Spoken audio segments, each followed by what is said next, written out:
Hey guys, got another Cold Steel knife for unboxing. Now, um, I picked this up.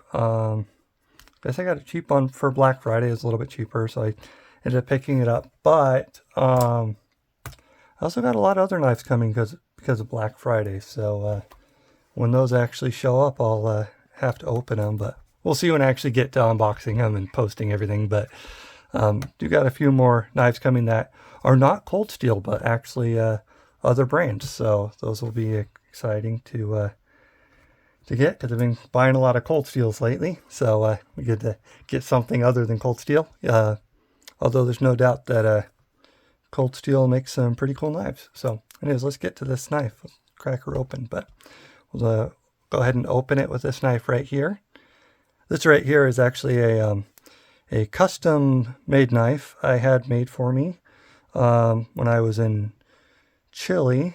And in fact, the guy who made it for me, his name was Chile in Coyhaique, Chile. So if you know a Chile who makes a guy named Chile who lives in Coyhaique, Chile, that makes custom knives, it's a shout out to that guy. I don't know if he's still alive or not. It's been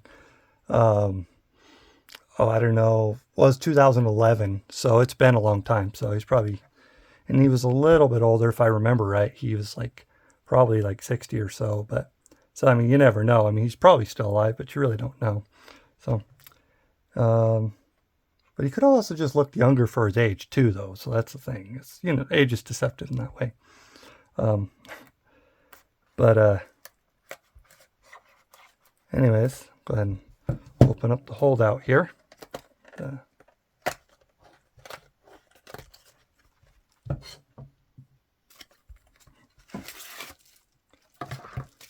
right. Take a look. Jeez, man.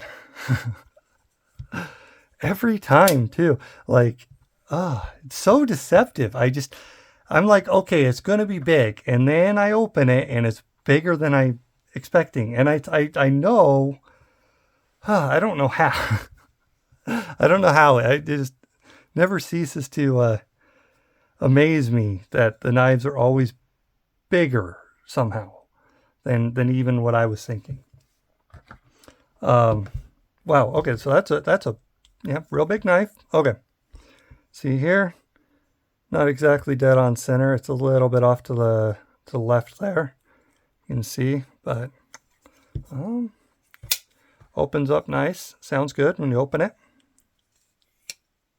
All right, let's see if I can do a little bit of action with it. I don't have much room to work with, so I can't fling it too hard. But it feels pretty smooth. Good action. Hear it a little bit there. Almost feels like it's a little bit dry in there. Not gritty. Like it doesn't sound like dirty, but it just doesn't sound like it has like any kind of lube or anything on that. Whatever the washers are that it's using. Yeah,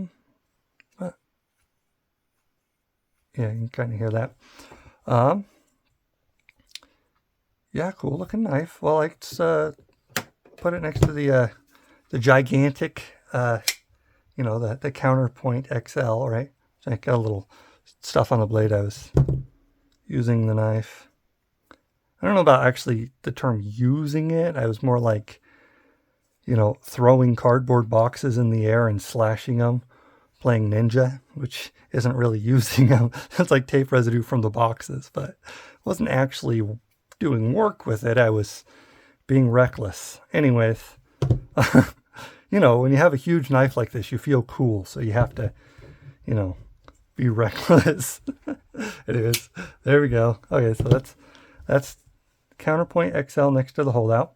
Now the holdout does actually have, I didn't go over the specs on there, but yeah, 6-inch blade, S35 VN, 7.4 ounces, thickness 3.8 millimeters, and handle length is 7 1/8 inches with G10. So, you can see that they both have 6-inch blades here with the Counterpoint XL and the holdout. As well as I believe this is also supposed to be 6 inches, although, yeah, I guess, cutting edge, like the sharpened portion Yeah, I guess it's 6 inches. I don't know. Anyways, yeah, so Frenzy also kind of that 6-inch area. Wow, you can't even, maybe I'll position them this way so you can get the whole knives in there. So big you can't even get them in frame. There we go. All right. Yeah, so yeah, this holdout S35VN, big knife. I will say with this knife here, and some other people have pointed it out in their videos as well, but there's not too much protection, I guess. Like if you were to be stabbing with this, it's not like here you got a nice finger choil that finger guard, choil, finger guard there that keeps you from sliding up on the blade. And this doesn't really have anything of that nature. I guess you got some jimping there to help keep you in place. And this little dip there, I guess, can kind of help keep you in place. But it might pose a little bit more danger, I guess, if you're going to be doing some aggressive stabbing, then maybe your Counterpoint XL might still be better for that. But the blade is a lot more slicey in geometry. Like it goes flat ground all the way up to the back there. So flat, I think it looks flat. It goes all the way back up there, but it's nice and feels nice and thin. So I think that should be able to be a little bit more slicey than maybe with this Counterpoint XL, or even the Frenzy for that matter. Because it just goes all the way back, full flat grind. Yeah, a little bit of belly there, so you kind of work with that. I think it's actually a knife you could use. It is gigantic, which is the appeal. It's the reason I bought it. They also have the smaller version, but why would I buy the smaller one? Because I'll be honest, the design of it, I don't know. I'm not the biggest fan of the design and the way it looks and everything else.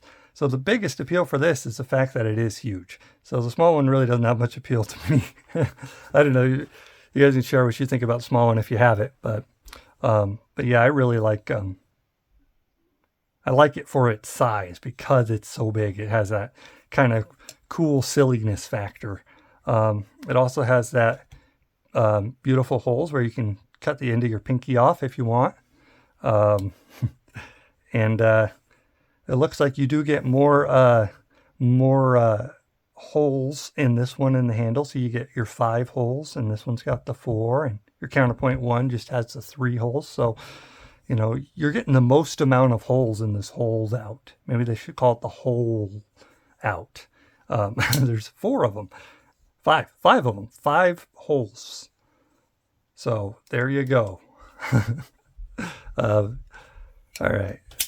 A lock there. Not the easiest one to disengage. I tried to get it like there and not. You gotta really. You kind of got to use your thumb. I can't get it with my pointer finger, so you really got to push quite hard to get that to disengage. So that's a little bit tough. Wonder if that spring will loosen up over time, or if I'm just going to be forcing my way through that every time for all of eternity. Anyways, yeah, pretty cool knife. Feels decent texture, so I guess that does kind of pay off. Like it's a little, in a way, that will help you from slipping up and going onto the blade. It does have fairly decent texture. Although that being said, I don't know. I feel like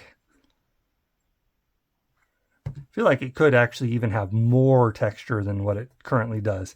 But then you are going to be running into like that whole shredding of your pockets. So, that's maybe the downside to that. But yeah. Overall, cool knife. Will I be using it like a sword and throwing things in the air and trying to cut them? Probably. Will I end up cutting myself? I hope not. Let's try to try to be careful with our knives and not be reckless, but let's be honest, if you get something big and cool like this, you are going to act stupid sometimes. Anyways, so yeah,